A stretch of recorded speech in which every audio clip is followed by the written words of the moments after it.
Good morning, Little Masters, and welcome back to today's Tolkien Times. I'm the Man of the West, also from the Prancing Pony podcast.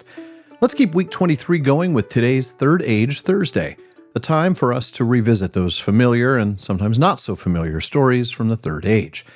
Now, last week, we began our read-through of the Quest of Erebor in Unfinished Tales, learning more about Gandalf's thoughts and strategies. Today, we get to see Gandalf try to sell Bilbo to Thorin, as well as hear about Gandalf's meeting with Thrain II in the dungeons of Dol Guldur. Now remember, the rest of this story, at least in today's episode, is all told from Gandalf's perspective. Even dwarves. Suddenly in my mind, these three things came together. The great dragon with his lust and his keen hearing and scent, the sturdy, heavy-booted dwarves with their old burning grudge, and the quick, soft-footed hobbit. Sick at heart, I guessed, for a sight of the wide world.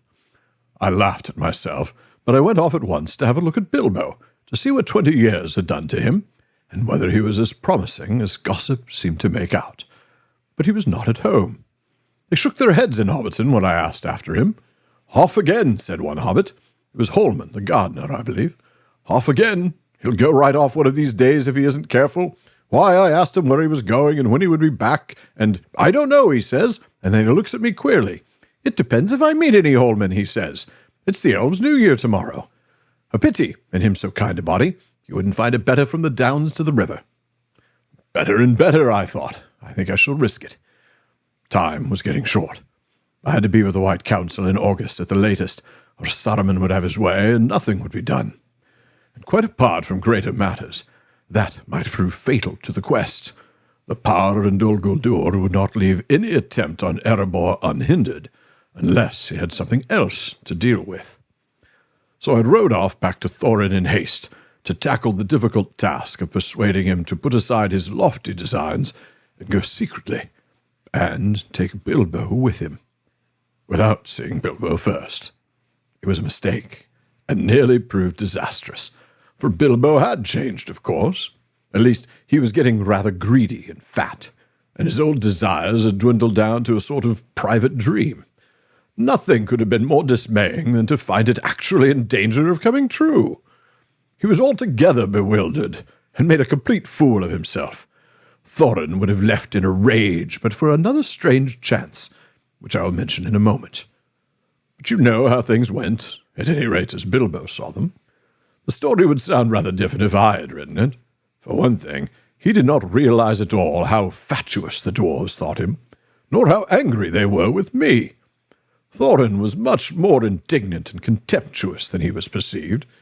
He was indeed contemptuous from the beginning, and thought then that I had planned the whole affair, simply so as to make a mock of him. It was only the map and the key that saved the situation. But I had not thought of them for years. It was not until I got to the Shire and had time to reflect on Thorin's tale that I suddenly remembered the strange chance that had put them in my hands, and it began now to look less like chance. I remembered a dangerous journey of mine, 91 years before, when I had entered Dol Guldur in disguise, and had found there an unhappy dwarf dying in the pits. I had no idea who he was. He had a map that had belonged to Durin's folk in Moria, and a key that seemed to go with it, though he was too far gone to explain it. And he said that he had possessed a great ring. Nearly all his ravings were of that. The last of the 7, he said over and over again. But all these things he might have come by in many ways. He might have been a messenger caught as he fled, or even a thief trapped by a greater thief. But he gave the map and the key to me. "For my son," he said, and then he died. And soon after, I escaped myself. I stowed the things away, and by some warning of my heart, I kept them always with me, safe, but soon almost forgotten. I had other business in Dol Guldur, more important and perilous than all the treasure of Erebor. Now I remembered it all again, and it seemed clear that I had heard the last words of Thrain II, though he did not name himself or his son, and Thorin, of course, did not know what had become of his father, nor did he ever mention the last of the 7 rings. I had the plan and the key of the secret entrance to Erebor by which Thror and Thrain had escaped, according to Thorin's tale, and I had kept them, though without any design of my own, until the moment when they would prove most useful. Fortunately, I did not make any mistake in my use of them. I kept them up my sleeve, as you say in the Shire, until things looked quite hopeless. As soon as Thorin saw them, he had really made up his mind to follow my plan, as far as a secret expedition went at any rate. Whatever he thought of Bilbo, he would have set out himself.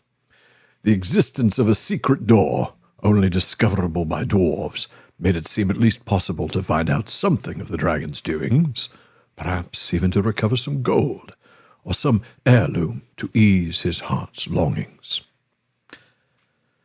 So Gandalf puts the pieces of the puzzle together. He decides to see what Bilbo's up to and what he's actually become. And let's be honest, what Bilbo's become is a bit of a disappointment, really. I mean, it was so bad that Thorin thought Gandalf staged the whole thing just to mock him.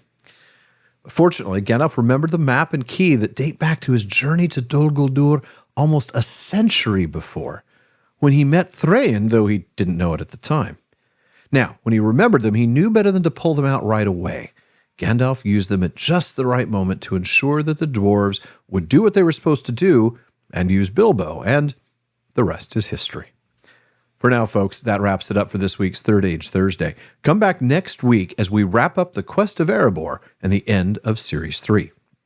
Please visit patreon.com/TolkienTimes to learn how you can support the show and get an ad-free feed, a monthly hangout with me, a bonus weekly episode, and a lot more.